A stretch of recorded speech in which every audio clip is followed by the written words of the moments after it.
from Amrita School of Engineering, Coimbatore. On behalf of CSE Department, Presidency University, I welcome Dr. Sendil. Yes, sir. Thank you, sir. Thank you for the opportunity. Yeah. Thank you. Thank you for as a guest speaker on today's the title is a very new technologies, that is a future engineering and dimensionality deduction. It is a specific, I believe this is a specific area on that data analysis of the data part. Okay.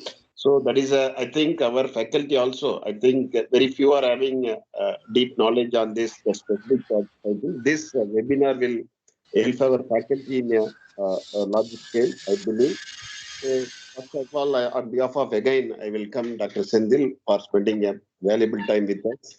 And I request our faculty to interact more to get an extract more knowledge from Dr. Sendil. Dr. Sendil was a well experienced and is a long time working in Amrita, so one of the leading university in India, all over in South also. So I want to brief about our to the guest speaker our about the CSE Department of Presidency University. Actually, the CSE Department of Presidency University, our university is the largest department in the university. We are having, as of now, around 110 faculty, 110 faculty with a student strength of 5,000 plus. I'm telling only computer science and allied. So that is why I'm saying that it is the largest department in our university. So that is one thing. And while talking about the webinar, we are conducting a series of webinar. I think it is maybe 15th or 16th webinar in the last one or 1.5 month. So that way, appreciate our faculty team. So even we had a good interaction with even Amrita also. Some time back, I just interacted with the Srivatsan of Cisco. I think you know that Dr. Sendil, you can maybe Srivatsan of Yeah, our. I know, sir. He's hitting the Yes, ICTS. we are also planned to have this Cisco COE. That's why I recently contacted him. Okay, so that is one thing. And I request this type of interaction with we are a younger university, very much younger compared to Amrita. That is a 6th year we are running.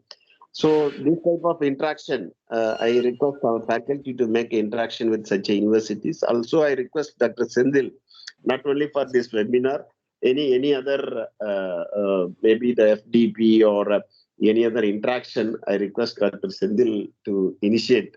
We are ready to always cooperate or work with Amrita like universities. Dr. Sendil? Yes, sir. Sure, sir. Sure. Yeah, sure.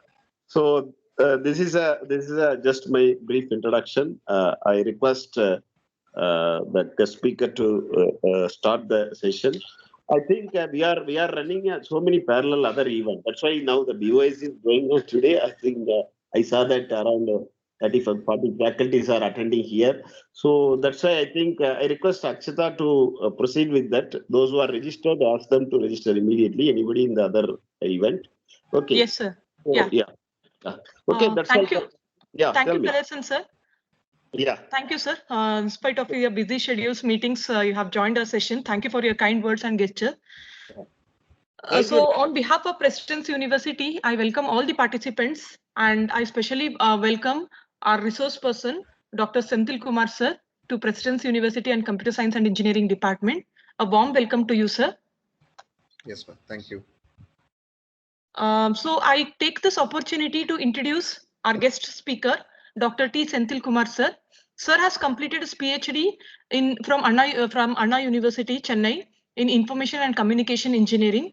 Sir works in various domains, including video surveillance, deep learning, cloud computing, software engineering, and many more interesting domains.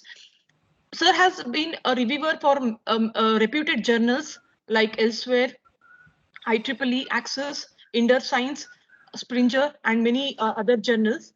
Sir has also contributed his work in the funded projects with collaboration with IBM, DST, and Ministry of Tribal Affairs.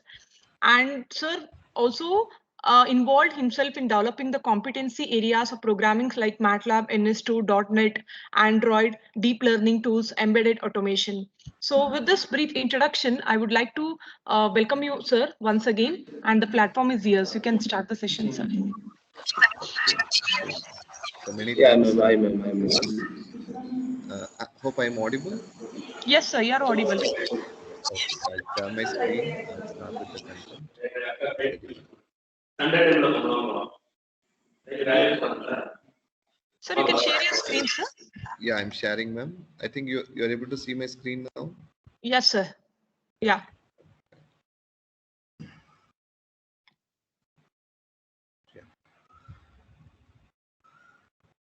Okay.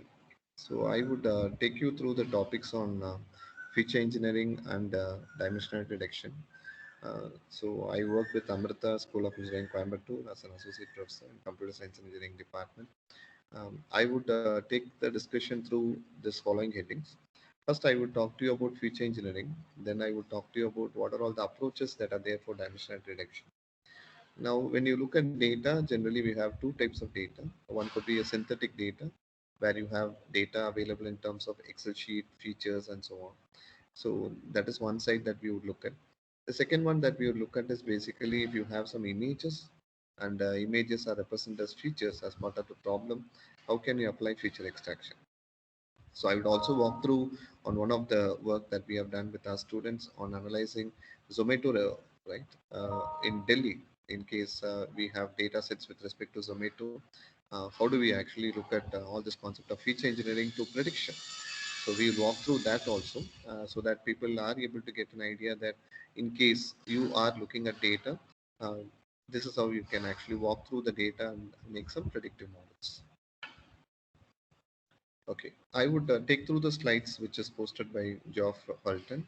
Acknowledgements to him. He has given a very good content on what is feature engineering and how it can be taken. See, normally when you say anything is a feature, answer is like feature is something which is meaningful about the data. For example, if you look at my face, somebody says color of my face is one feature. Somebody would say I have my shape of my face. Somebody says it's oval. Somebody says circular. Then somebody would say I wear a specs. Specs is also a feature. So normally when you want to talk about any data, then you can actually talk about data in terms of features. So features could be classified as two categories, one calling itself as low level features and next calling itself as high level features. Participants, you can always listen and you can have any questions posted on the chat box. I will also try to answer to the questions at the session part. So when you say features as low level and high level feature, color is an example of a low level feature because you can extract color very easily. But when you talk about a high level feature, it means that if you are using some algorithms to extract a feature, you can call it as a high level feature. Let's take, I ask somebody what is the shape of a cloud. The person would say it's very hard to say because it may be a circular, it can be an elliptical, right? So there you are running an algorithm or you write some code which is more than one set of lines to say, I have extracted a feature. So feature can be called as low level or the feature can be called as high level features. So we would now look through on data about how a feature can be understood from a textual data, right? Madam, am I audible? Hello?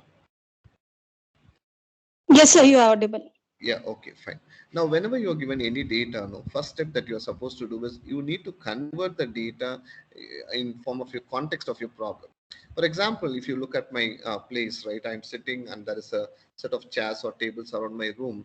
If I ask somebody like, what do you understand from this? Somebody would say, this is a meaningful image of a person who is sitting in a lab, right? So you need to define a context. So that context is very important. That context will actually ask you the next question. What are the features you are going to extract from the data? Somebody says, I want to know where I'm sitting in my place. The person would say, there are a couple of chairs around me. Then it means that it's a room. A couple of computers around me. Then people will say it's a lab, right? So the context of the data is very important. And the context of the data need to be given for learning by the algorithm, right? So you need to understand very well that what sort of data you're going to look at. Then the next step is you need to understand what is the context of the data. And the third important thing is you need to make a model. What is the importance of a model? A model is going to give you two things. One, either it's going to learn or it's going to predict. When it's going to learn, you call it as a classification. If it's going to predict, you call it as a prediction, right? I'm again repeating, when a model is going to learn, you call it as a classification. When a model is going to predict, you say that it's going to go through a prediction process.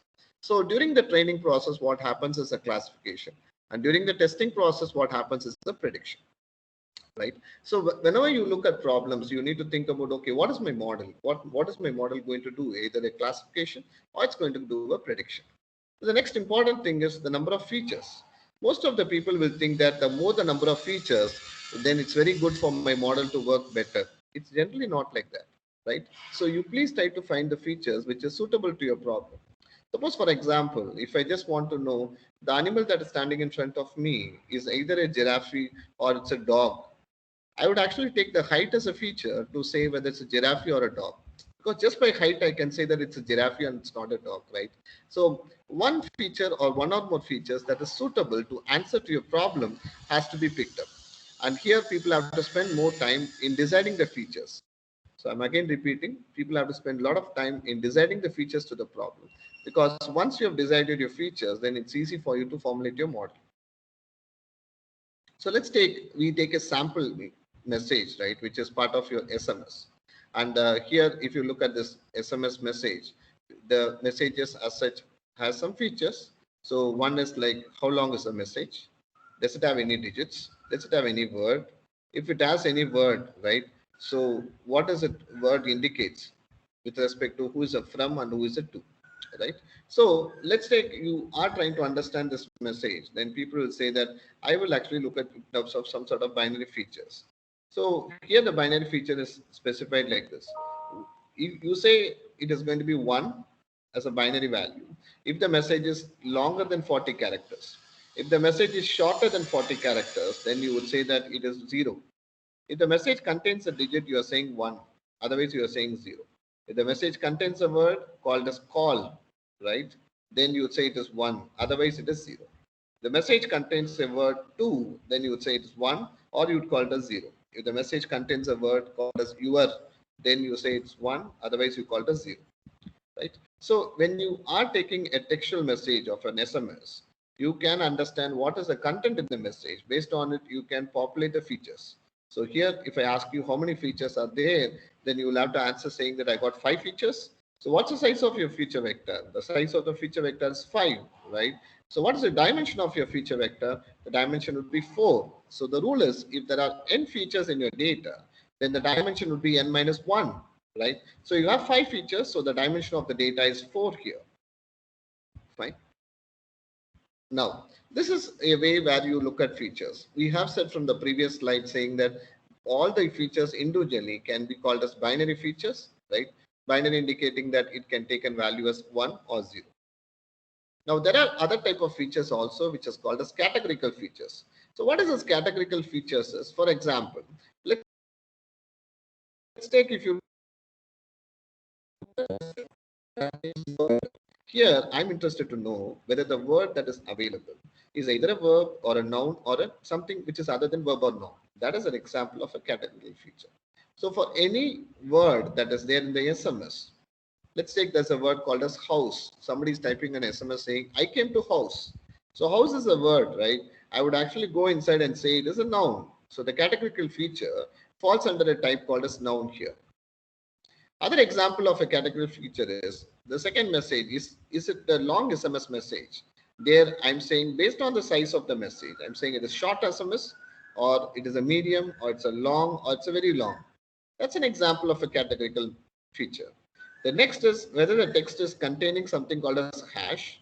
If it is containing a hash, then I would try to go inside and say whether it's a number or an URL or a word or a phone number or no, it's not falling under any of these first 4 categories. So that is again an example of a categorical feature. The next, I'm checking whether it's containing punctuation. If it is containing punctuation, I'm trying to go inside and say using some grammar whether it's a simple sentence or whether it's a complex sentence or whether it's a fragment. All of this are called as categorical features. So given any problem, you can actually find out what is categorical feature. For example, let's take an image. 5 people are standing in the room, right? I say it is not crowded. 100 people are standing in the room. It is crowded. 1,000 people are standing in the room. It's called as overcrowded. So what are the categories we got? Crowded, overcrowded, not crowded. So this is also an example of a categorical feature.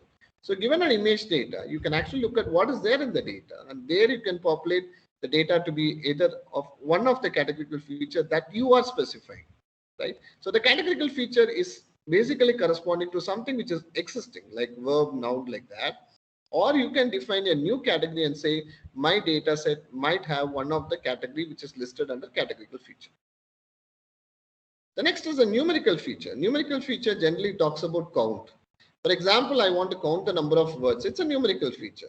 I want to know the message length. It's a numerical feature. I want to know what is the first number in the message. It's a numerical feature, right? So numerical feature can be defined based on the statistics. So that's why people generally say that if you want to do good predictive models and machine learning, you should have some basic knowledge on statistics. At least a good knowledge on exploratory data analysis would be helpful for you, right? So this is about numerical feature. Now let's look at another example of a numerical feature. See, I assume that you are looking at an image where there are three groups of people standing. I'm again repeating, you are looking at an image where there are three groups of people standing. One group is having 5 people standing, another group is having 10, another group is having 15, 5, 10, 15. Now if I ask you a question, which group is more crowded, right? You would say that 15 is more crowded. So there you are giving something called as count, and you are saying that in this particular area, 15 people are standing, it's called as count. So you put up a count as a numerical feature to speak about the data. So the feature types can be either binary features, categorical features, or numerical features. Now, the next question somebody would ask is, see, generally all the data that I have need not come in the way that I want. For example, the input feature is a numerical feature. I want to convert it to a binary feature, right? It is also possible. Somebody says, I will try to convert a numeric feature to a categorical feature. That is also possible. Somebody says, I want to convert from categorical feature to binary features. That's also possible. In this, I'm keeping a very important keyword for all your reference, which is called as one-not encoding. So the purpose of one-not encoding is if you get any categorical feature, you can just convert it to one-not encoding. Through using one-not encoding, you can convert it to a binary feature, right? Now, if you get a numerical feature, you want to convert it to a categorical feature. Numeric means, I think you understand, it is numbers. You want to convert it to a categorical feature, you can do it using a set of thresholds. How do you do it? Suppose I say 10, 20, 30. Now I'm giving you one more statement. 10, 20, 30 indicates the number of people standing in a place, right? Now you can put your thought. You will say 10 is less crowded, 20 is little crowded, 30 is more crowded, right? So now you, based on the number, you are converted to a categorical feature. That's the second one, numeric to categorical. The next one is basically numeric to binary.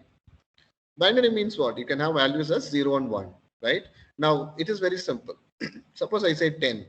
So I can put up a rule saying that if X value is greater than 10, okay, it is 1. It is less than or equal to 10, it is 0. So I'm giving 10 as a numerical feature. You would say it is 0. 11, you would say it is 1. 12, it is 1. If I say 2, you would say it is 0.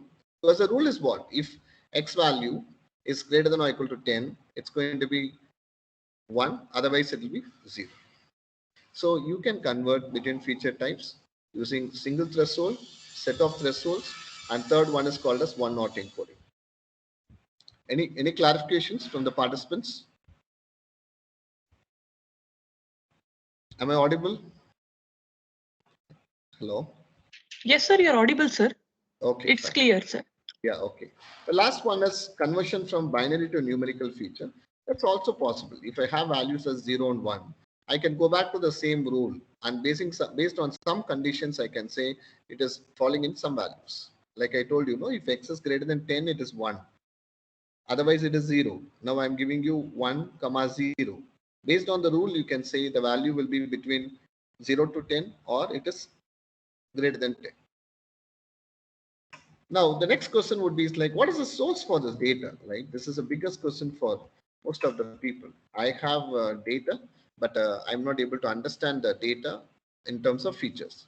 That actually you have to go around and understand from the domain of the problem. For example, if you talk about images, you will have to understand from the domain of the images. Is this images taken in a classroom? Is this images taken in an outdoor area? So the domain of the problem will say, how do you understand your data, right? So here in this case, few cases are being presented. One in terms of system state. Suppose you are measuring the sensor values, right? Let's take the sensor is working in your room or you're moving with your mobile outside. So is the sensor capturing data in the outside place? So that's about system state. The next is content analysis. Content analysis in the sense like you are trying to understand more about the data, right?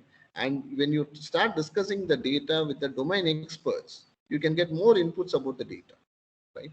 The third is user information. User information in the sense, who are all the people who are going to use this? Try to talk to those people and ask them, why is the data very important? For example, if I ask how much of you have phone numbers data, you would say that I got 100 phone numbers in your mobile. You got 200 phone numbers in the mobile. If you ask like how much it's very important, you would say it is important. But if you ask to the business people, they would say that if I am able to categorize this out of this 100 people, how many people are business people, how many people are regular working people, I can try to pop up certain messages to those set of people and I can attract some business, right? So the users are going to be very important in terms of data. The next is the interaction history. Interaction history in the sense, here we are talking about SMS, right? So here the understanding would be like how much a person regularly communicates with another person.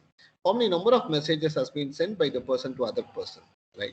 So that becomes an example of interaction history. The last one is metadata. Metadata means general definition is data about data. So the answer would be is like if I can get some more features about the data. Here it is actually about mobiles. So if I can get some characteristics about the mobile, if I can get some characteristics about the sender, right? So there it is called as metadata. So this is a discussion about sources of data in terms of your SMS problem here. Now, the next is like, what do you do in terms of feature engineering? When you want to do feature engineering, general process would be like you can actually work with tokenizing, bag of words, n-grams algorithm, TF-IDF, last one is embedding. This one that you are talking about is only with respect to textual content, right? So let's take through the last part. Last would be is like you can actually use NLP grammar also for feature engineering. Now let's take your tokenizing. Each one of you know what is tokenizing. You are trying to break your sentence in terms of words. Suppose I have this sentence, right? I can break this as words. So individually, I've broken it in terms of words, right? Now, when you're doing tokenizing, you will have to concentrate about the punctuations also. So now, if you can see here, wherever there's a punctuation, I'm trying to distinguish it as a separate word, right? So the text can be like this, or with a punctuation like this, or as an individual word like this. And next is with respect to normalizing. If I have a text keyword like this, NAH, right? I can normalize it as like this or like this. Similarly, if I have a number as a text 1452 within double quotes, I can keep it like this, or I can convert it as a number itself.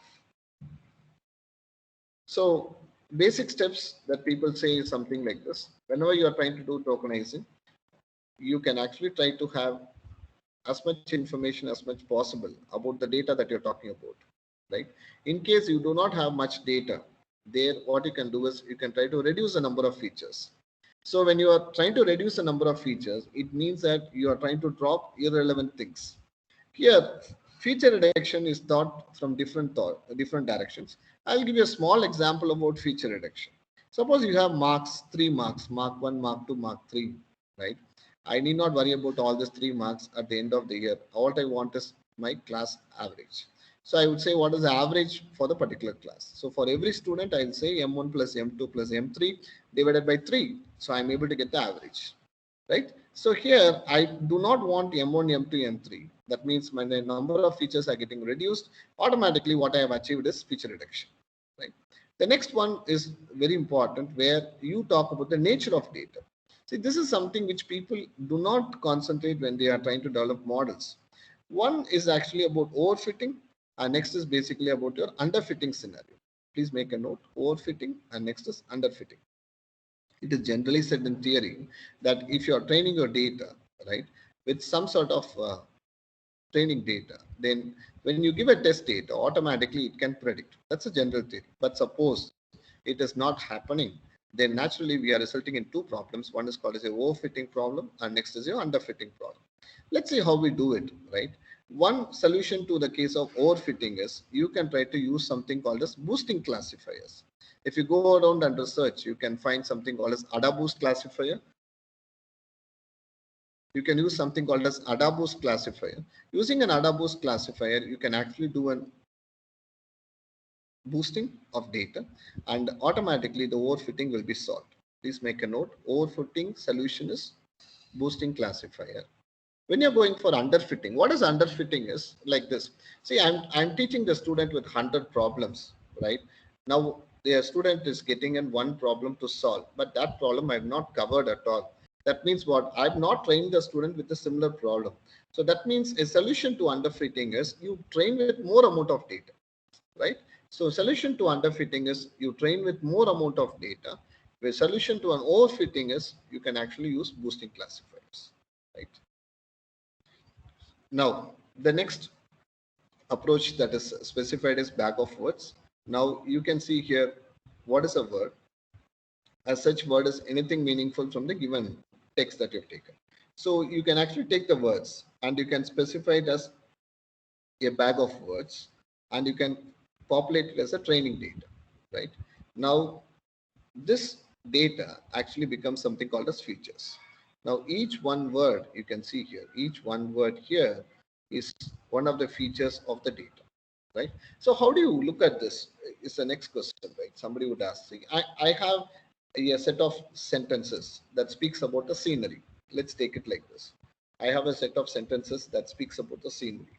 What I do is I pick all the unique words, beautiful, good, nice, weather, whatever it is.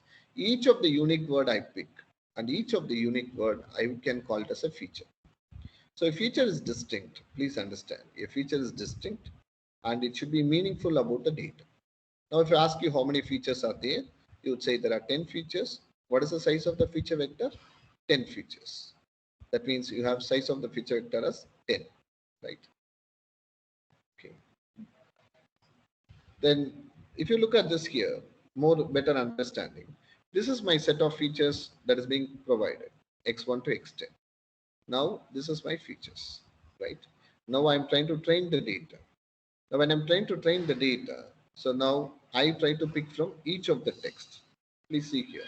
Now the first one is a word of text, a word of text. Now if I look at M1, M2, M3, M4, M1, M2, M3, M4, right? Now when I look at M1 with respect to X1, A is available, so I mark it as 1. When I look at M2, it's available, 1. When I look at M3, right, it's not available, so it's 0. M4, not available, it's 0. So like this, I populate my training data. So first step, what we do is we find out what are all the features, and for given input data, we try to populate the training data. Once the training data is populated, right, then automatically I can give a test sample. So with the test sample, I can find out what is the value I'm getting for x1 to x10. Please understand, x1 to x10 is all features. So I can give a test sample.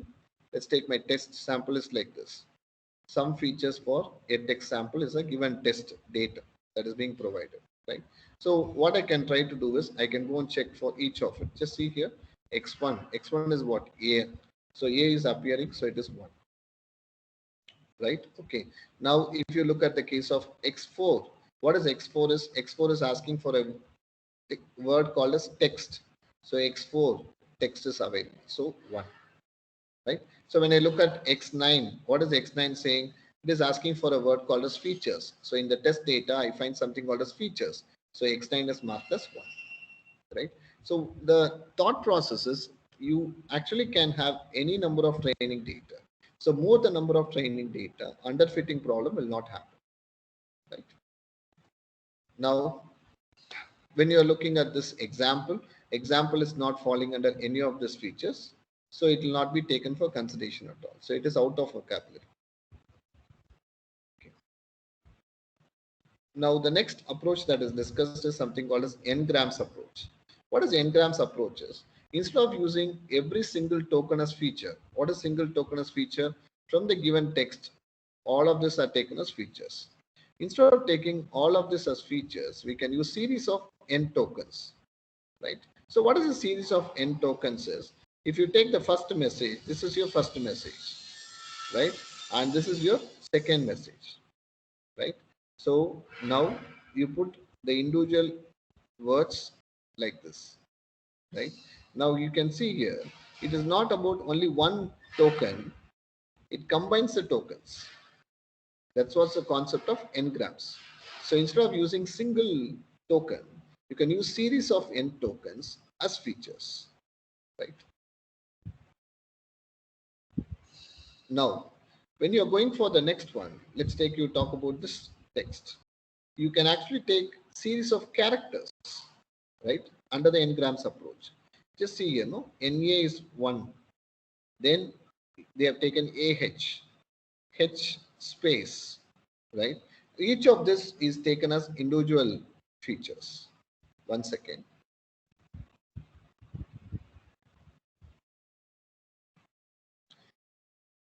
Yeah.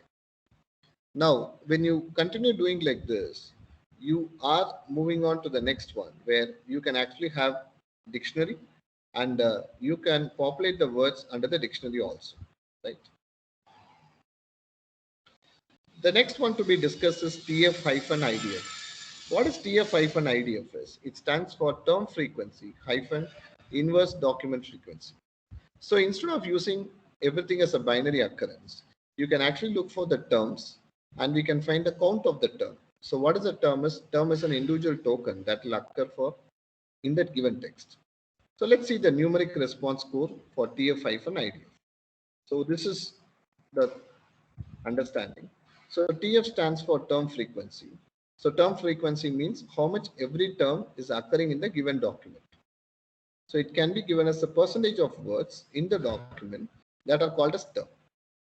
What is inverse document frequency is? It actually looks at how much association of the term across the documents. Please understand, across the documents, not in one document alone, across the document. So what is this document is? This document can be assumed to be a set of sentences which are there. It can be in a page, it can be in a web page, or it can be in a textbook like that. So you can actually use TF-IDF also as an understanding to know how much occurrence of words are happening in a given document.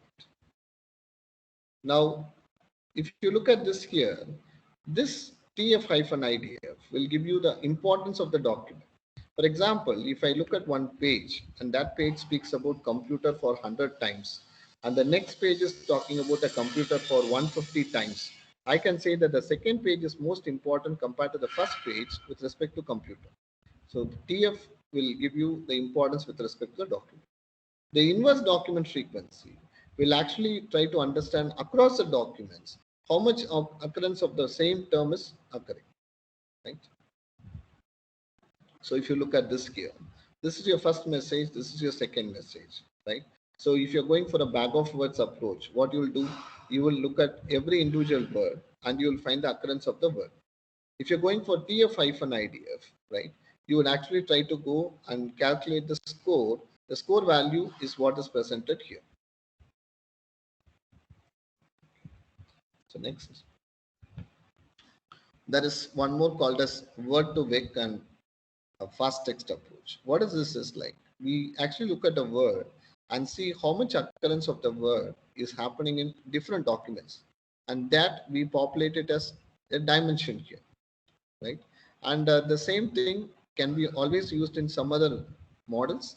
The model that is generally suggested is a neural network approach, right? So what we have seen now is the first part, which I want everyone to know. How can actually you can take a synthetic data and process. Now, the next thought which I want you to bring in is, I want you to understand how the same thing can be taken in terms of features. Okay, so we'll do that. Any questions from the participants? Participants, any questions? there's no questions, you can put it as no. Yes, sir. Good morning, sir. It's me, Tatsni from Computer Science Department. Yes, ma'am. Sir, which method would you prefer, like bag of words or TF-IDF? In which context we can select which method will be suitable for our model? Okay, if you are working with web pages, TF-IDF is better. If you're working with corpus documents, bag of words is better.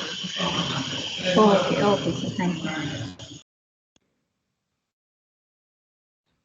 Now, So can we apply reinforcement learning in feature extraction? yeah, it is possible, ma'am. The purpose of reinforcement learning will allow you to work on the dimensionality of the features. If you want to know which are all the participatory features, for example, I give you 100 features. You use some approach and say that out of this 100 features, 80 features are important. How do you decide that 80 features? That can be done by using reinforcement learning. Okay, sir. Okay, ma'am? Hello, sir. Good Yes, morning. yes, good morning. Can you please tell me which one will be the best one among ADA boosting and gradient tree boosting, sir? Best I'm one not for getting, ma'am. What is your question? Which one is? sir, which one will be the best one among ADA boost and gradient tree boosting? Which one will be the Okay, you are asking which one is better, ADA Yeah. boost or gradient based boosting Yes, approaches. Am I yes, right, yes. ma'am? Yeah, Yes, okay, sir. fine. Most of the problems are best to work with ADA boost, ma'am. Especially if you are looking at image based applications, ADA boost is perfect. As much I have seen from my research scholars also, ADA boost is a very good algorithm that you can use. Gradient based boosting, you can actually look. I have seen a couple of papers on keyframe extraction with video, where they have used gradient based boosting approaches. So when video applications are there, can we depend on gradient tree boosting approaches? Yes. Oh, You thanks. can, in video also, no, let's take, you're talking about face detection as a requirement. There you can use ADA boost. You can combine ADA boost with Bayesian classifier also. Yeah, sir. Yeah. Fine, sir. Thank you. Yeah, thank you. Any more questions? Okay, there's no questions. Then we will go to the next one. Now, what we have walked through is on the textual data. Now, I want you to get a feel with respect to image data. So, I am taking through with respect to images, right? Now, the question is, in case I have images to work, how do I actually look from the concept of feature engineering and dimensionality reduction? That's the next question somebody would ask. I'm taking through the contents from Selsky, Computer Vision textbook. It's a very excellent textbook for people to go through. See, if I have two images and I want to actually work on the images, the question is like, I just want to know whether this image carries the features of some other image. Like we said, no, one text carries the features of some other text. I have a doubt whether this image carries the features of other image. So it falls under an image matching naturally. So if I want to do it, one is like somebody would say, I look at the color. There's a color similar to that here. So I can say, yes, they are similar. Then somebody would say, there's a text. The text is also similar here. But the challenge is, if you look at this here, this has got different orientation. If you see this text multiple view geometry, this is horizontal, but it's tilted here. So the question is, if features are there, they are not going to appear in the same form in the other image that you're going to compare. So naturally, you have to look for features which can handle these changes. So what are the changes? One change is, as somebody would actually agree with me, this is horizontal, this is tilted. Okay, so there is an angular change, right? Just see this one. This is also like, it has gone through a change. So there are two changes that would come as. One would be a scaling. This is very bigger, this is smaller, right? And next would be is the rotation. So you have to look for algorithms which can handle these changes. So when you talk about the features, you are talking about features which are invariant to transformations. For example, if I look at this image, I pick out the individual features. All these features are occurring here also, right? So they fall under two invariance issues. One is this image can be compared with this image only when I can find that this feature, though it has undergone a translation or a rotation or a scaling, I'm able to determine. So I have to take care of the geometric invariance. The next one is a photometric invariance. What is photometric invariance? Is anything that is with respect to the pixel values. There's some varying brightness. There is some exposure area. This has got more light here, but here it's got less light, right? So exposure is less here. So how do I look at this? So that falls under photometric invariance. So when you look at any image processing problems, people will say that the biggest challenge is illumination. When you say illumination, naturally you're looking at challenges to illumination, which falls under photometric invariance.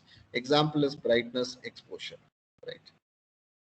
So when you look at features which you are trying to consider, you should be able to find the features in images which are able to take care of this. One, the features should be local. Naturally, it should be able to handle occlusion also. So what is occlusion is, if you see here, some portion of the pixels are very clear. Here, some portions are not clear because there is something which is trying to hide. If you can see this region, no? This is trying to hide the portion of the backside truck. So you should be able to find features which are local features to the particular image, which are robust to occlusion. And next is cluttering. What is cluttering is, if you can see here, I can give you a small thing. Yeah, fine. Let's look at this pattern. Okay, let's look at this pattern. This one, okay, is what you are seeing here. But if there is a similar pattern here, what happens is this will overlap with the background. So it will not look as a foreground. It will look as only a background sometimes. So that's called as cluttering.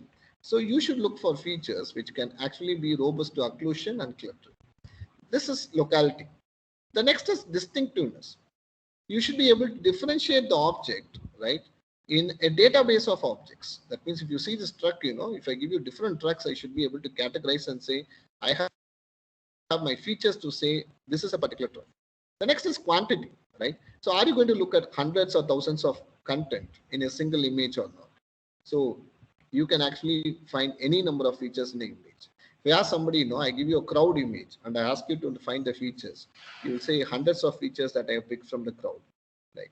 The next is, it should be the feature which can actually give you real-time conclusion. Real-time conclusion in the sense like I'm able to give you a test data. The feature should be able to say, I have found something which you want, right? That's called as efficiency. Last one is generality, where you are trying to expose the features to different situations. So this can be taken for any type of applications. Common application which I'm keeping for your reference is object recognition. You are walking around, you see chairs, tables, you see human, animal, right? Everything is an individual object. So you can use that as a very good application for most of the problems. In fact, when you do it, you can extend it to most of the social use case. For example, if I have a camera, I see somebody standing, suddenly they fall down. So have I recognized the person? Yes. So what I have done an object recognition. So together what I have done an activity recognition. What is activity recognition? The person is fallen down, right? So my point that I'm trying to keep here is object recognition. So what is generally a good feature in an image? That's the next question somebody would ask. A good feature is one which can actually give you the information that you are looking for from the given data. For example, if somebody says, I'm interested to find a house, which is, hello? Somebody says, I'm trying to find a house in a given image. Can my algorithm find that house using its approach? So what is a good feature is which is unique to explain about the given image, right? So here, the challenges is sometimes when you're looking for features, you have problems that you're getting pixels which are not falling as features, right? So you need to find the uniqueness among the features to say whether it is a good feature or a bad feature.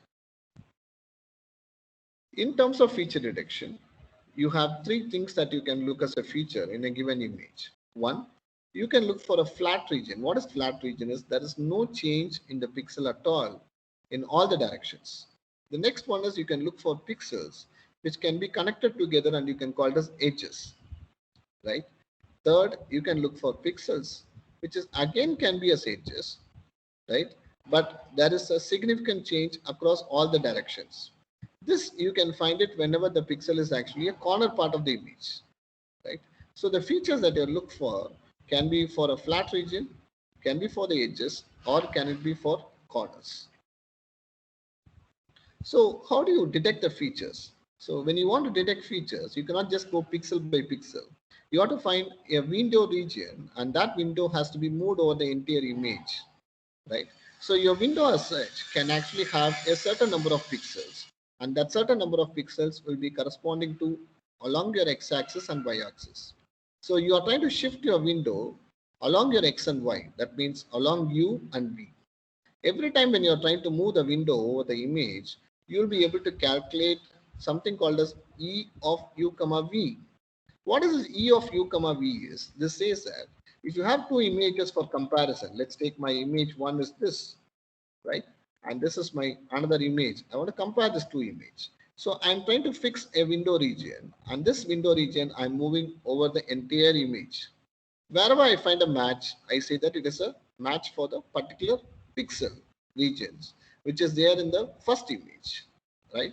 So when you do like this, what you are trying to sum up is, you are saying that you are able to compare the images and you are able to estimate the value which is E of u comma v. This E is nothing but your error, right? So I of x plus u comma y plus v means the second image.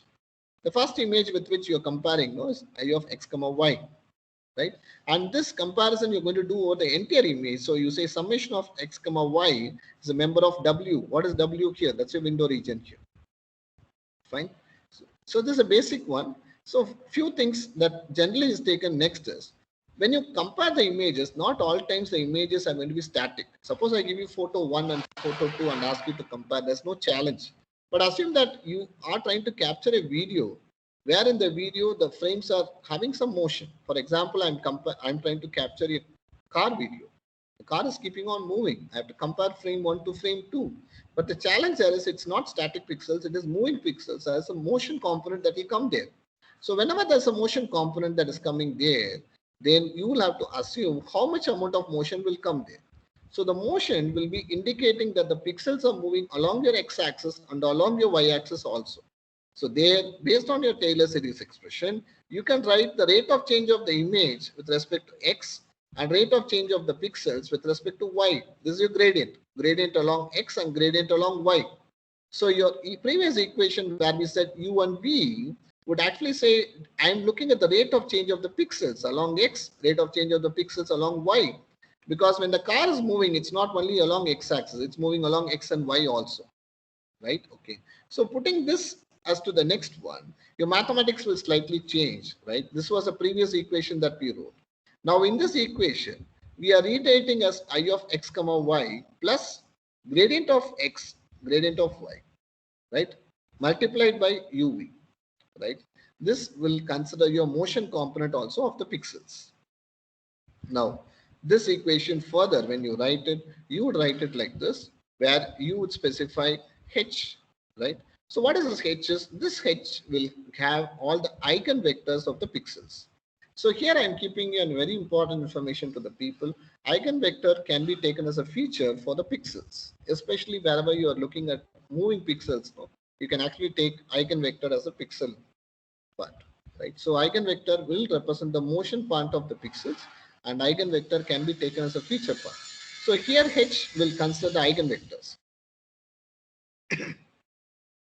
Okay, so this is a quick thought about eigenvectors. So people will say that if you have a matrix A and you have vector x, right?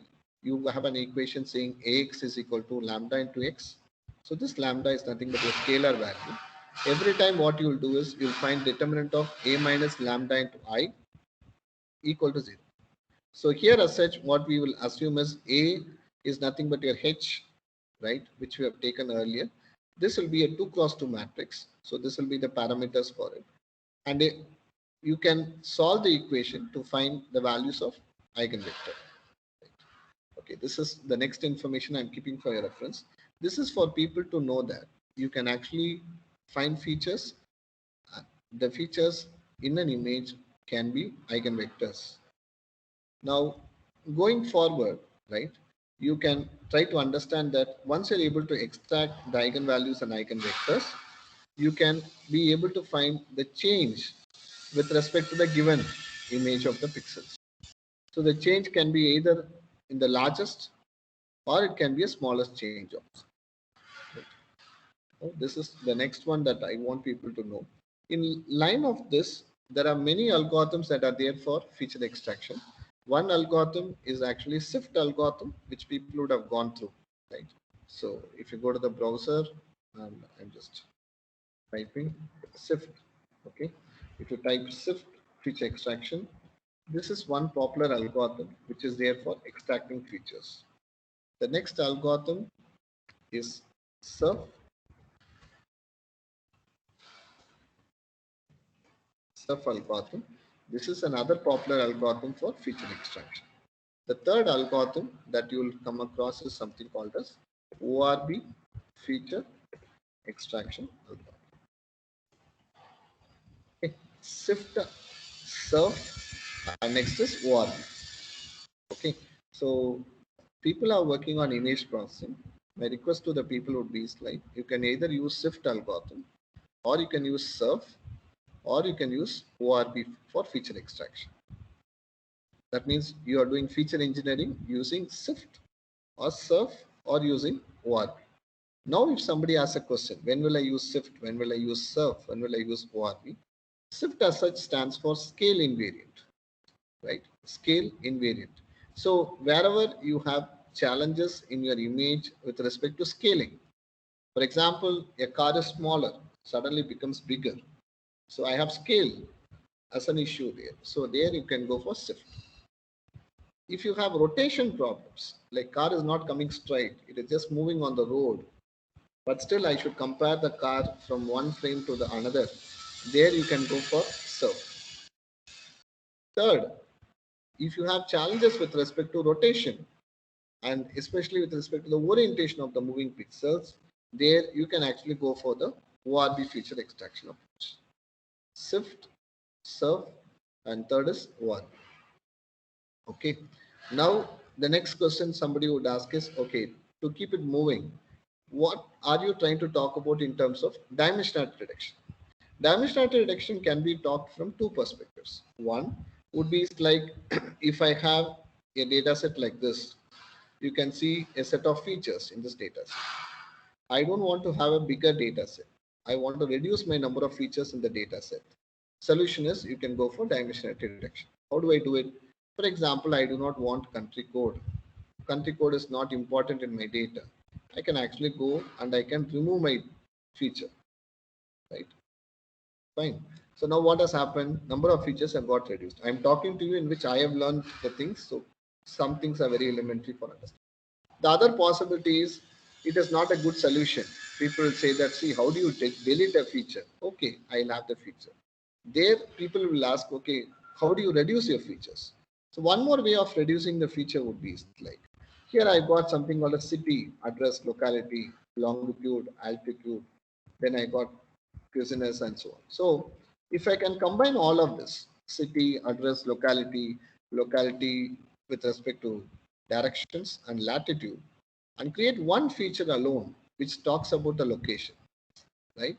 So there what happens is instead of having 6 features, I got one feature. So naturally I'm creating one feature alone out of 6.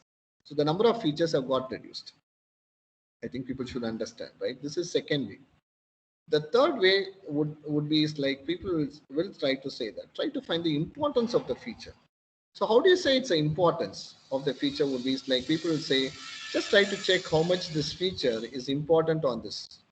So try to find the dependency of the features, right? So when you want to find the dependency of the features, then there are algorithms for finding the dependency of the features. So one popular algorithm which is used in industry is SMOT, SMOTE, right? So this is a very good popular algorithm which people use in the industry to check the dependency of the features, right? Now the other one which people generally use for reducing the number of features is PCR, this principal component analysis. This algorithm can be used either for a numeric data, that means your synthetic data in an Excel sheet, or you can use it for images also, right? The other algorithm which is there like PCAs, you can actually use SVD also. If you go and type SVD algorithm, you'll get SVD algorithm, right? value decomposition. So either you can use PCA or you can use SVD, singular value decomposition algorithm. Right. Now the next question somebody would ask is, okay, now I know if I have some data, I can use some algorithm, I can reduce the features, right? But how do we go about in the implementation perspective? So if you can recall, one keyword I told you earlier is like, if you have data in terms of features, I can convert the data from one feature type to another feature type. So there I said there is something called as one-hot encoding. Let's say you want to use one-hot encoding and you want to code it in Python. If you go and type one-hot encoder, you will get your method call for one-hot encoder. You can see here. Is it okay?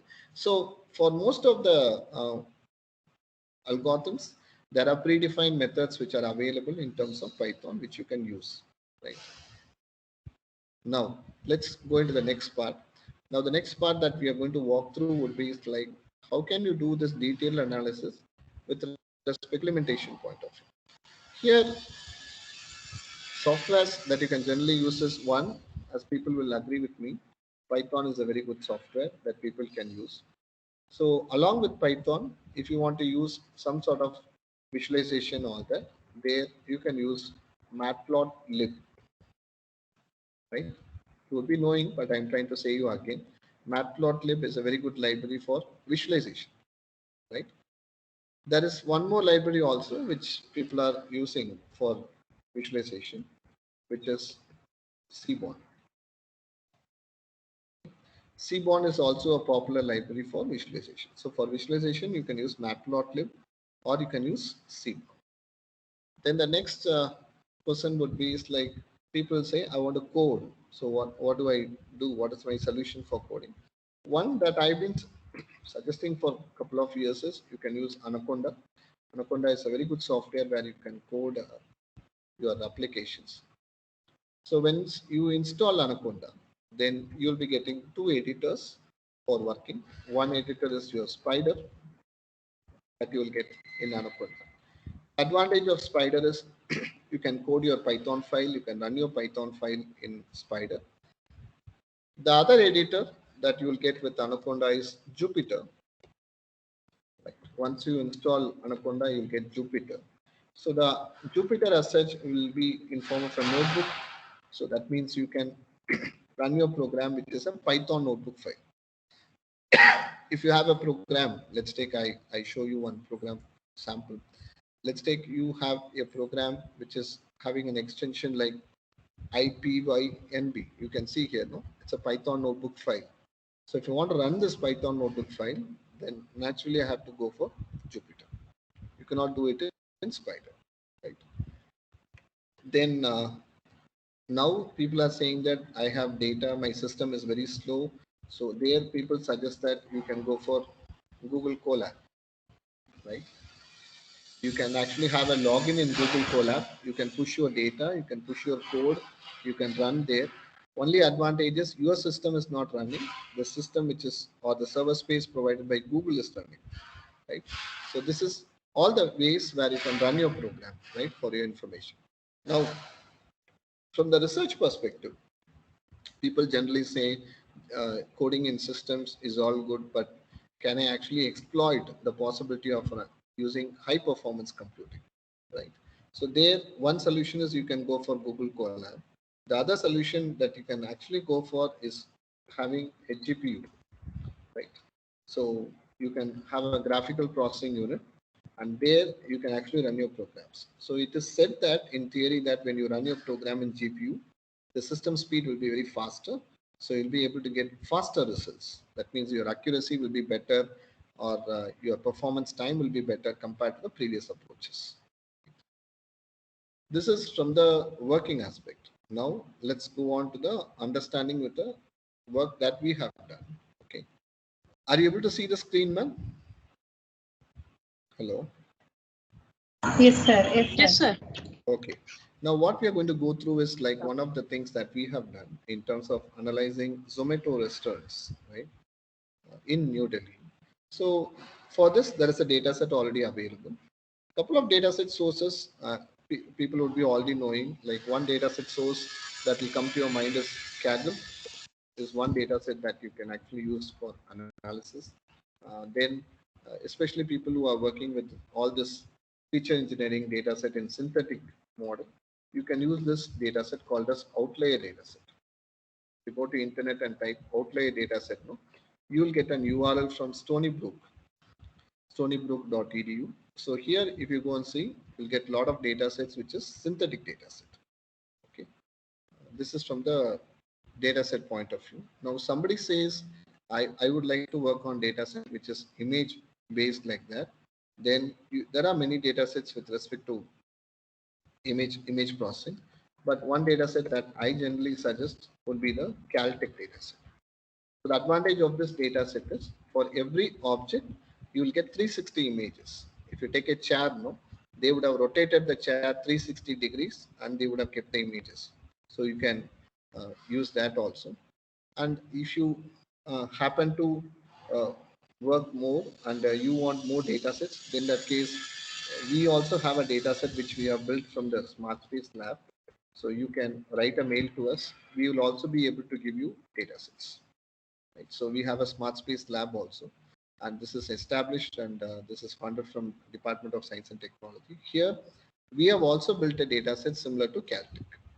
To take a chair, we have 360 images for the chair, right? If you want to use it in your research, please write me a mail. We will share you the data sets. Right? This is from the image processing point of view. Now let's come to the understanding with respect to the Zomato. Now, if you look at Zomato data set, right? You can also get it from internet, the data set. This is all the features, right? This is all the features that are there in the data set. Now I will walk through and say you how you can actually work with feature engineering.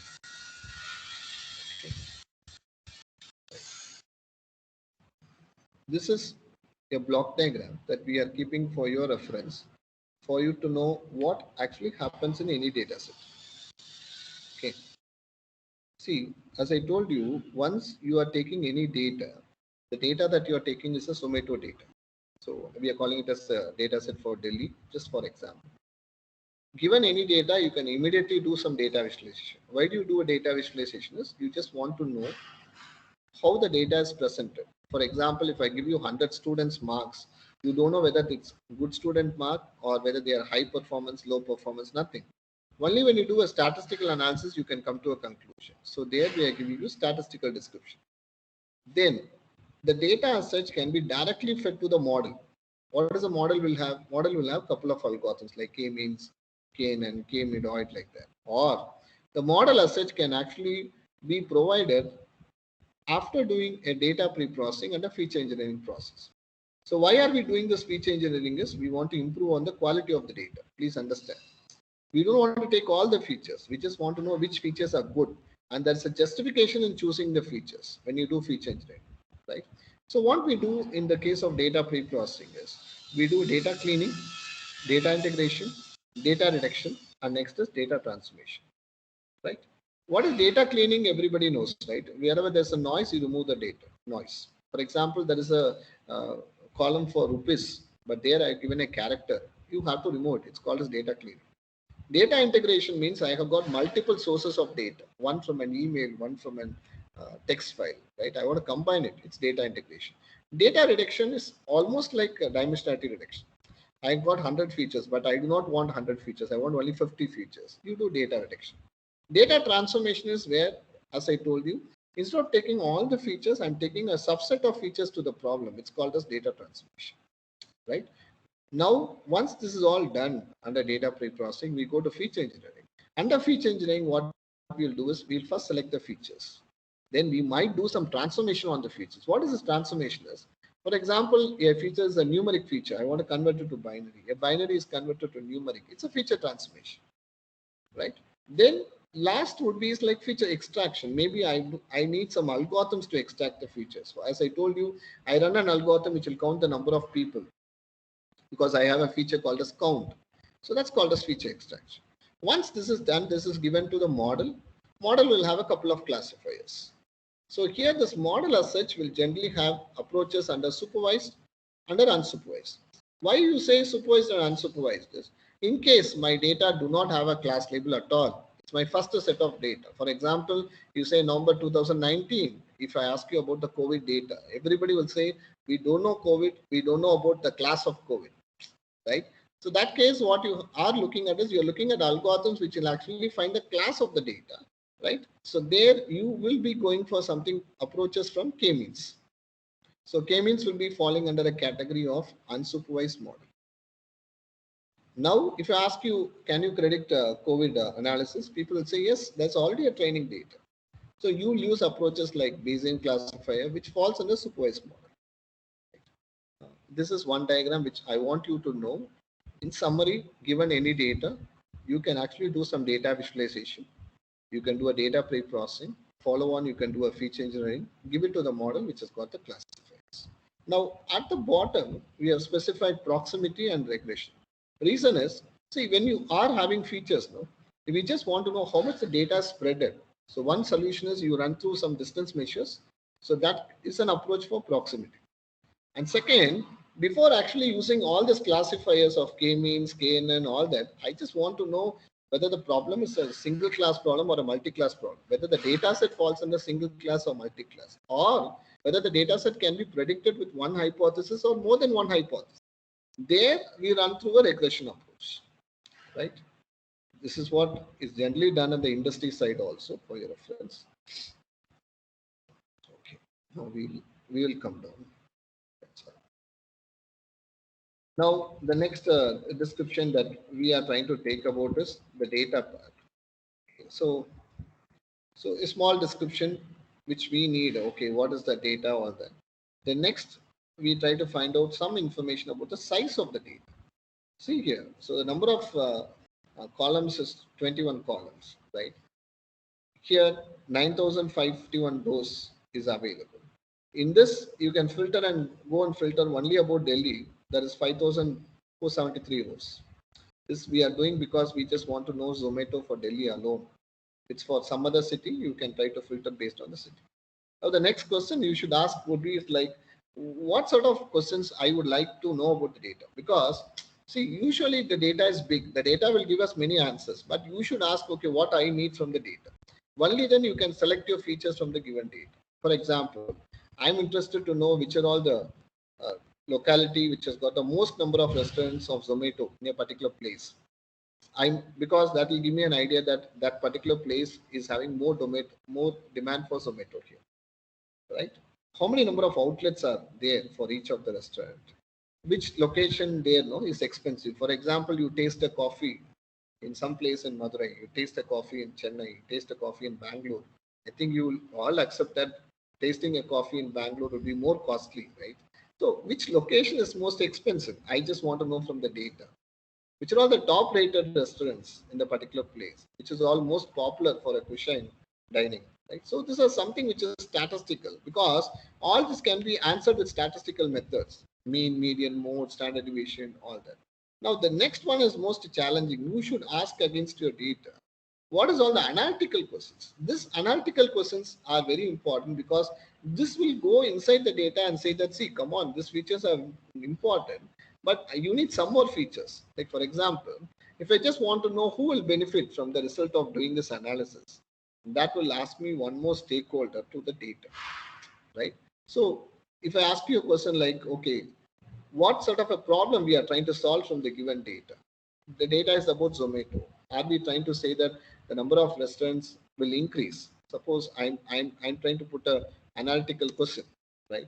Saying here, how many restaurants, right?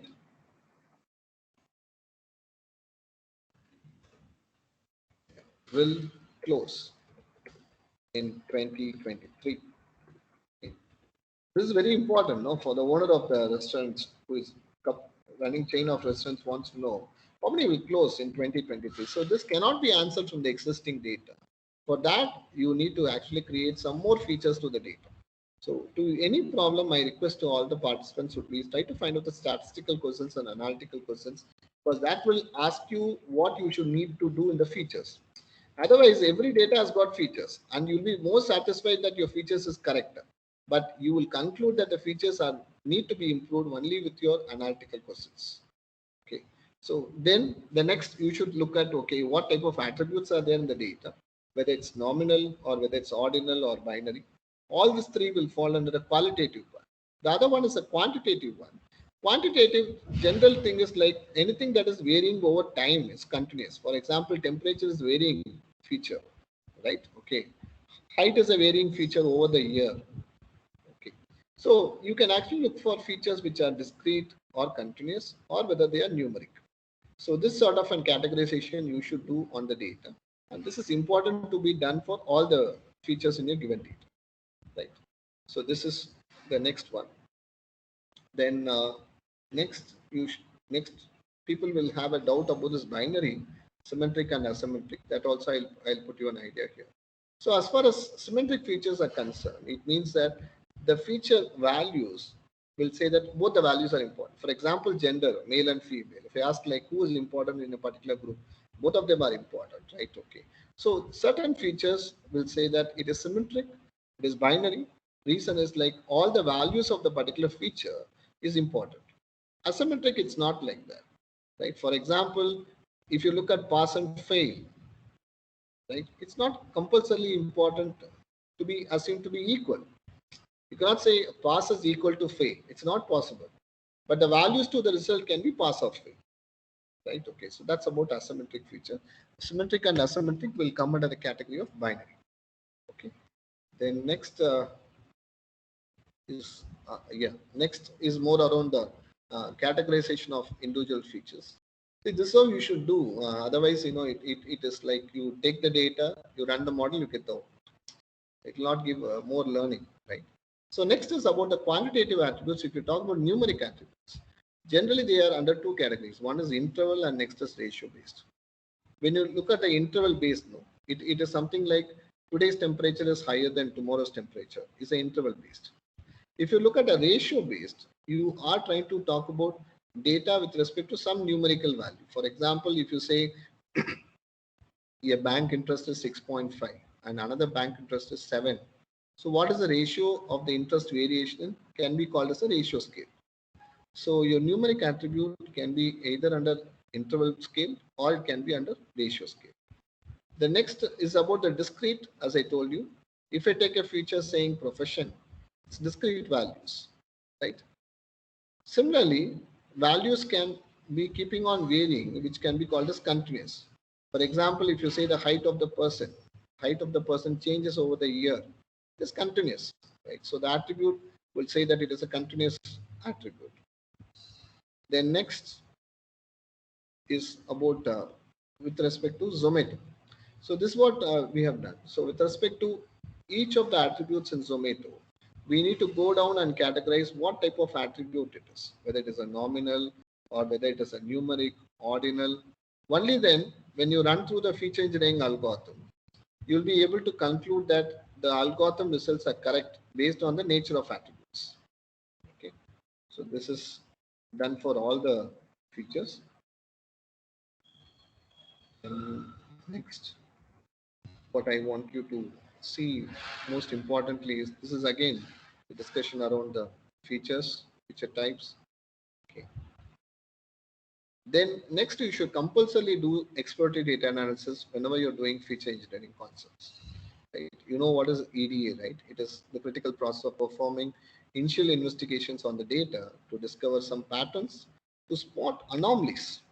See, we are doing all this concept of feature engineering because we want to find something which is changed. I had 100, today I'm getting 1000, tomorrow it's 1 lakh. 100, 1000, 1 lakh. See, 100 has become 1 lakh. So anomalies means which is varying on the given data. And that is possible only when you make some statistics and graphical interpretations on the data. So now when you look at your Zomato data, you can actually do some sort of statistical analysis on the given data. This is just a small line of code which we run. We get the features of the data, right? This is the code in Python. Now the next what we do is we just want to do a data filtering on New Delhi restaurants alone. So we provide New Delhi alone, then automatically we get the restaurants which are there in New Delhi. Now the next question which you should start understanding is with respect to the classes. See, normally when you try to classify the data, the classification can be done on any of the columns. So on classes of data here is basically on restaurants. So based on the type of restaurants, you can classify the data. right? Then next is about the statistical features. Please see here. So all these are examples of statistical features: count, mean, standard deviation, maximum, minimum, right? So you can see the statistical features being generated. Why is this required? Is, as I told you in the beginning, to answer to one of the statistical questions. For example, looking at the count of the restaurants with given a country code, can you say me the count? Yes, it is possible, right? So if you have populated some statistical questions, then that can be answered by using your statistical features. Okay, the same thing is expanded here. The next one is about the statistical descriptions of the data. Based on the problem that you look, you can actually look at the statistical distribution. Why is the statistical distribution very important? Is, see, when you want to compare two sets of data, based on the distributions itself, you can say that which data is good, right? Suppose I show you a stock market value. You show you a next stock market value on the next day. Just looking at the visualization, you can say the share value is improved or not. That is because of all the statistical features. So here there are some measures for central tendency, like mean is there, median is there. You can make use of mode also. Right? Then the next one is with respect to the measures of dispersion, which is there. So here people talk about the dispersion features, especially we talk about the quartile range, that is your IQR, right, which we calculate. So this also can be provided for analysis. Okay. So now if you look at this data, so we have got some statistical features of the data. You can see here count, mean, standard deviation, all that. Then we are able to get a mean, median, mode. Then we find the dispersion of the data. Okay. So next is about the visualization part. So each of the visualization plots have a meaning. For example, if you look at box plot, right, it has a meaning. So we say that there's a whisker. Some values fall above the quartile, some values fall below the quartile, right? So based on your problem, you can take your particular type of plots. Here we have tried all the plots. Scatter plot also we have tried. Line graph also we have tried. Okay, like box, then bar graph can be taken. Right? So once you try all these visualizations, you can conclude which visualization is more suitable, right? Okay, for us, we felt that the pie chart was very good because we are able to get performance of the restaurants either under good any of the categories. Looking at this, I can try to conclude, okay, which is restaurant which is having an excellent performance. This is a restaurant having, so I can just go and find out what is the restaurant ID, right? So we felt pie chart was good. You can look at your data set and you can use other charts. Histogram also can be chosen, right? Okay. The next is about the proximity measures. As I told you, if I take two rows of data, two sets of data in the given problem, how do I say they are similar? So there we got proximity measures are there. You can measure it by using D of I comma j, right? Okay. So you here as such, if you can see here, we are looking at these two features, book and delivery, right? Feature names, book and delivery, and we are trying to compare the features. And based on that, we are trying to say what is the distance value. Okay, so once you have done it, as I told you, the next step is you have to run through a regression to know whether it is either a single class or whether it's a multi-class. So usually I suggest people to run with linear regression. But in case if your data is having some sort of Boolean value, such features, there you can go for logistic regression. So you can run linear or logistic regression. It's up to you based on the data that you've taken. You can run through this. Excuse me. Any questions from the participants?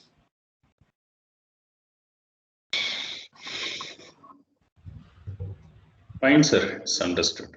Okay. So once you are running through your regression, you will be able to find out whether it's a single class or multi-class problem. Once that is done, then you can actually go to the next step and you can populate your data and you can predict it. Okay. So prediction as such, my request would be is like, make sure that you are checking for the class. If there is no class, please run through some unsupervised algorithm, which can be k-means. Then you can run through an algorithm on supervised algorithm, which can be KNN, and you can predict the output. Okay. So that's it from my side. So in summary, what I had tried to talk to you is about feature engineering from two data sets point of view. One is basically from a synthetic data set, let's say the Excel sheet features. The other one is basically from the images. The next what I have tried to walk through is the understanding with respect to Zomato restaurant, how we can actually do a feature engineering process. So thank you so much for the opportunity provided. And I keep my sincere thanks to my PhD guide, Dr. S. N. Shivanandam sir, former professor with PhD Tech. He's a person who has elevated me to what I am actually in the academics forum. Thank you here. And any questions, please I'll answer. Thank you, sir. It was a wonderful session. Participants, do you have any queries? You can ask, sir. Sir, good afternoon, sir. This is Pallavi from CSE department. Yes, ma'am. Sir, I have two questions regarding image data analysis. Yes, ma'am. Sir, in most of the papers and the work so far has been done, sir, they have told that manual labeling has been done for whatsoever the research has been completed so far. Sir, is there any other way, automated tool as such, to perform this labeling? Okay. Okay. Labeling in the sense, what do you mean, ma'am? Can you be clear? Say, For for example, example, if you have multi-class classification, say we have around 10 or 15 classes. So before we, I mean, this is regarding the training data preparation, sir. Training suits, what we prepare before analysis. okay. See, as far as image processing is concerned, you have to rely to standard data sets, benchmark data set. For example, Caltech is one data set which is universally used. Now we are trying to have Smart Space Lab data set because it's funded by DST and it is recognized, right? See, the third thing is like if you say that I'm starting with a problem where there is a data set, but I have got limited data set. I'm trying to increase my data set. Am I correct, ma'am? Yes, sir. You're right, sir. Augmentation is fine. So, but my question is, say, for example, for deep learning, before we train a model, we need to actually prepare the validation training and the testing data sets, right, sir? Correct. So Correct. for that, definitely we need to keep in mind about the classes we're going to train a model. So, for example, if we have 10 classes, so for 10 classes, for all of these 10 classes, obviously we need 10 different folders in each of this training, testing, and validation. Correct. So if we take if we get a data set on this, for this training, definitely we will have to label to put these images in those folders: training, testing, and validation. Correct. So for this, we need to have thorough knowledge of the data set. And of course, to do this labeling, I'm asking, other than manual labeling or annotation, is there any what is the data set? What is the data set you're putting as an example? So, for example, if we take animal classification, cat, dog, cow, etc. Like this, if we have 10 classes of animals. So for labeling, is there any way to do? Okay, fine, ma'am. I'll try to answer. I think it should help you. We tried one problem now actually on object detection where we are trying to do dog detection, right? For example, dog classification, whether it's a dog or not, then classify the type of dog, right? So there one possibility is like now there are standard data sets on the internet, which is for dogs alone, which you can download. That's one option. Then other option people say is like improve the research perspective. You need more data sets with more amount of challenges, if that's a question. One possibility is like, as you said, you can actually manually take data sets which are docs, which are there posted as images on the internet. You can build your data set. The third possibility is like you need some sort of a scoring from the people to say it's a dog or not, right? So there you can say that you have collected some data set which are dog images, and that data set is being validated by people who are basically from animal husbandry department. I'm just taking an example, right? They validate and say these are all dog images, these are all non-dog images. You can specify the names in the acknowledgement section and say that the data set has been populated by experts from animal husbandry department. This actually falls under something called as crowdsourcing. crowdsourcing, right? Because you do not have a data set, or you have a data set, but you want to increase it. So there you bring in the experts from there, and they validate and say these are all data sets of class 1 or data sets of class 2. Other than that, when you pull it to the deep learning, what is generally suggested is we have the data augmentation, right? Where you can actually give an image, it augments and creates n number of images. Correct. That is n number of images also can be taken as a subclass of the data. Okay, sir. Okay, sir. Understood. Yeah. Thank you, sir. Sir, and I have one more question regarding this. Yes. Sir, will segmentation help in any way for the classification? Okay, fine. So image segmentation, will it help for classification? Okay, fine. Yes, Suppose sir. you take a problem. Now we have worked with one problem at the ISRO Bangalore. What we have done in this problem is we have taken satellite images, and from the satellite images we are trying to find road and buildings. Okay, detection of road and buildings from satellite images is a problem. There we have used a unit architecture where we have tried segmentation. First, after doing the segmentation, we get extracted regions, right, ma'am? So that extracted regions, we are trying to categorize it as houses or roads. That means buildings or roads. So image segmentation will help you for classification. Okay, sir. Thank you so much, sir. Thank you so much. Yeah, thank you. Thank you. Thank you, Pallavi ma'am. Other Thank you, ma'am. participants, any queries? You can just ask, sir.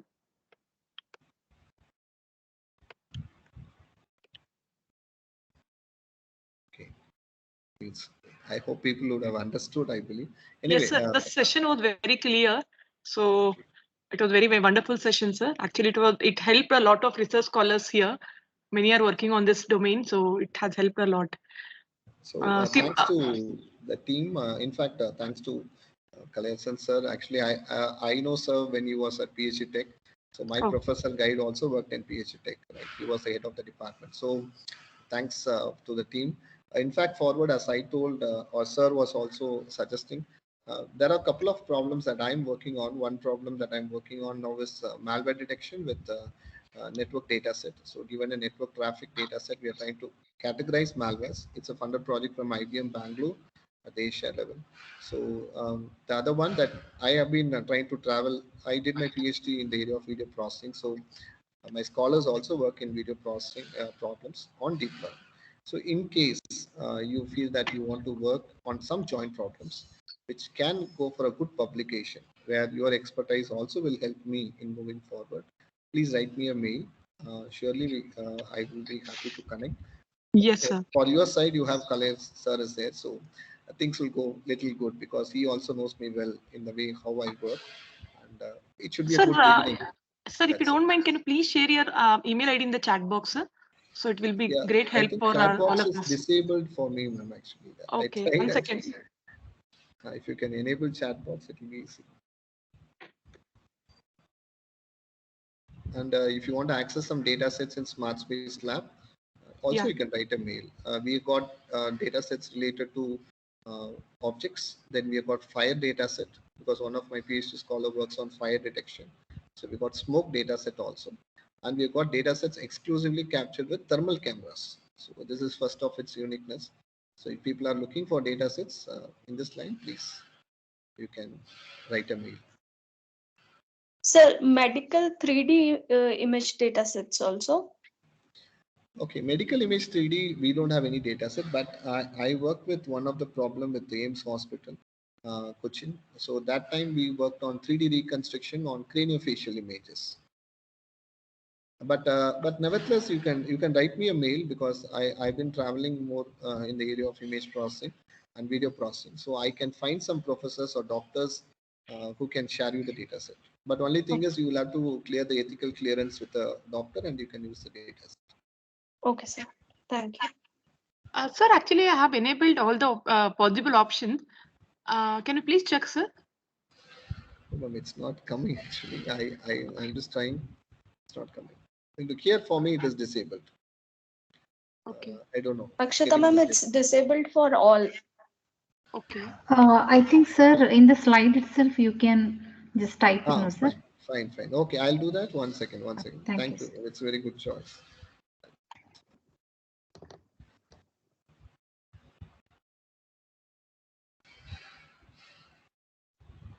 So I'll put you my mail ID. This is my personal ID. This is my Amrita ID.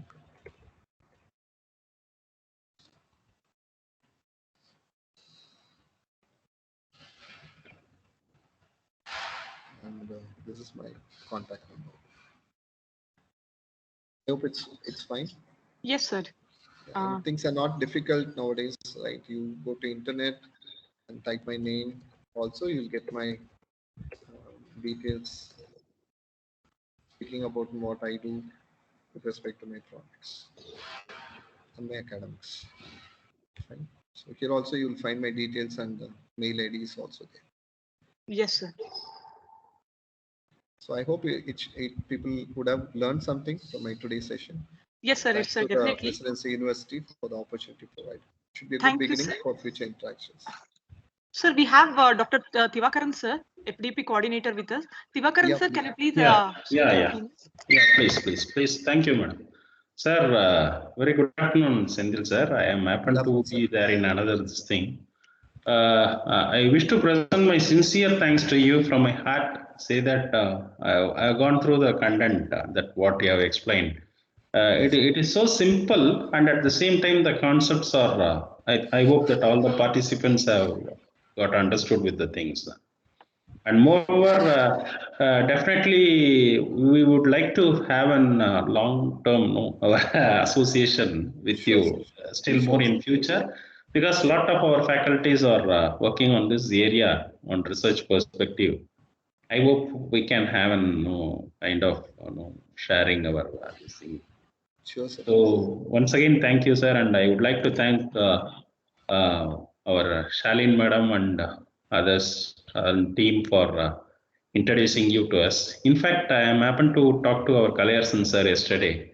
He told me that I know Sendil very well, like that. Yeah. He told me yesterday.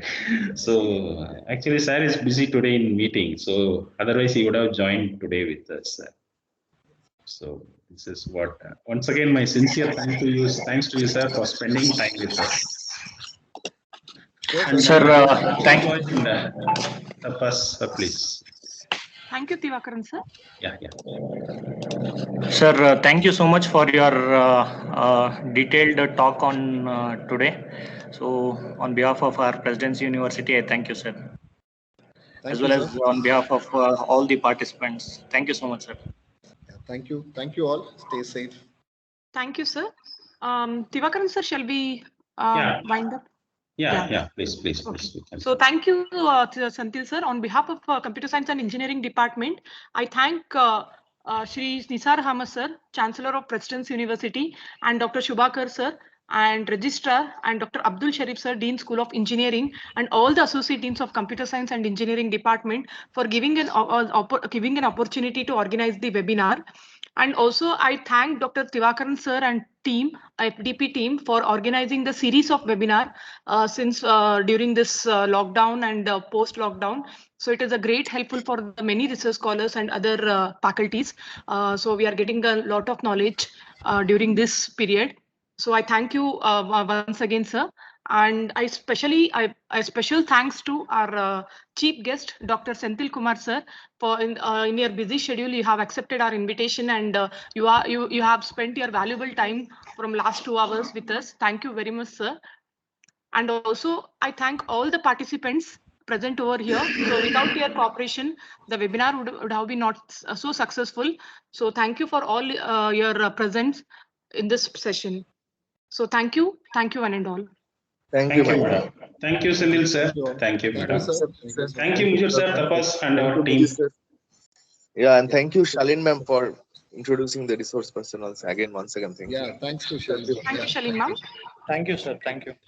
Thank you, sir. Thank you, ma'am. Mujir sir, thank you. Thank you, Tapas sir. Thank you so much, Tivakaran sir.